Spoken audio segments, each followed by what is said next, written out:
क्या प्यार इतना सच्चा हो सकता है कि चार भगवान भी धोखा न दे सकें? एक स्वयंवर था जहां इंद्र, अग्नि, वरुण और यामा चारों देवताओं ने एक ही इंसान का रूप ले लिया। 5 बिल्कुल एक जैसे नाला खड़े थे और दमयंती को पहचानना था कि असली कौन है, और उसने पहचान लिया क्योंकि सच्चे प्यार को कोई भगवान भी धोखा नहीं दे सकता। राजा नाला निषद देश का राजा था, इतना सुंदर कि देखने वाले का दिल रुका जाए, इतना होशियार कि रथ चलने में पूरे संसार में कोई बराबर नहीं था। और दमयंती विदर्भा की राजकुमारी, इतनी खूबसूरत कि खुद देवताओं ने सुना था उसकी सुंदरता का चर्चा। दोनों ने एक दूसरे को कभी नहीं देखा था, पर दोनों के दिलों में एक दूसरे के लिए आवाज उठ रही थी, बिना मिले बिना जाने। और तब एक चमत्कार हुआ। एक शाही हंस, एक सुनहरी चोंच वाला राजहंस नाला के बाग में उतरा। नाला ने उससे पकड़ लिया, पर हंस ने कहा, छोड़ दो मुझे, मैं तुम्हारी मदद करूंगा।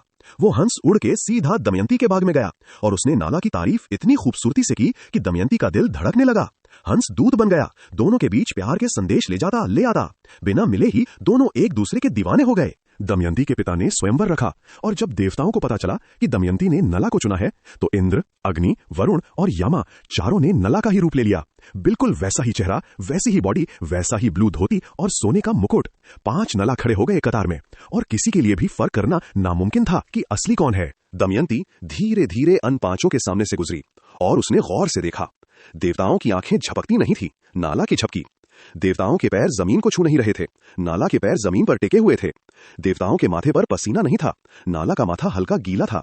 और सबसे बड़ी बात, दमयंती का दिल सिर्फ एक के सामने धड़का। उसने जयमाला सीधा असली नाला के गले में डाल दी। देवता भी हैरान रह गए। प्यार ने वो कर दिखाया जो आंखें नहीं कर सकती। शादी हुई, खुशियां आईं। नाला और दमयंती का प्यार पूरे संसार में मशहूर हुआ। पर कली युगा का राक्षस उससे जलन हो रही थी। वो दमयंती से खुद प्यार करता था, पर दमयंती ने उससे ठुकरा दिया था। कली ने नाला के शरीर में घुस के उससे जुए का नशा लगा दिया, और नाला, वो समझदार राजा, पागल की तरह सब कुछ हारने लगा। राज्य, धन, कपड़े सब एक एक करके चला गया। नाला और दमयंती भिखारियों की तरह जंगल में भटकने लगे। एक रात दमयंती थकी होकर सो गई। नाला ने उससे देखा, सोया हुआ मासूम चेहरा, और उसका दिल टूटा। उसने सोचा, मैं इसका बोझ हूं, मेरे साथ रह के ये भी बर्बाद होगी। और उस रात नाला ने अपना आधा कपड़ा काट के दमयंती पर डाल दिया और चुपके से चला गया। जब दमयंती जागी, उसके पास नाला का आधा कपड़ा था, पर नाला कहीं नहीं था। उसकी चीख पूरे जंगल में गूंज गई। सालों बाद दमयंती ने हार नहीं मानी। उसने एक एक राज्य में संदेश भिजवाया, नाला को ढूंढो। नाला अब बदला हुआ था।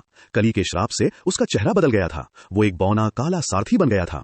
पर जब वो दमयंती के सामने आया, दमयंती ने उसकी आंखों में देखा, और उसका दिल बोला, ये मेरा नाला है। वही प्यार जिसने स्वयंवर में देवताओं को हराया था। उसने फिर से असली नाला को पहचान लिया। सच्चा प्यार हर रूप में पहचान लेता है। सब्सक्राइब करो कथा सागर।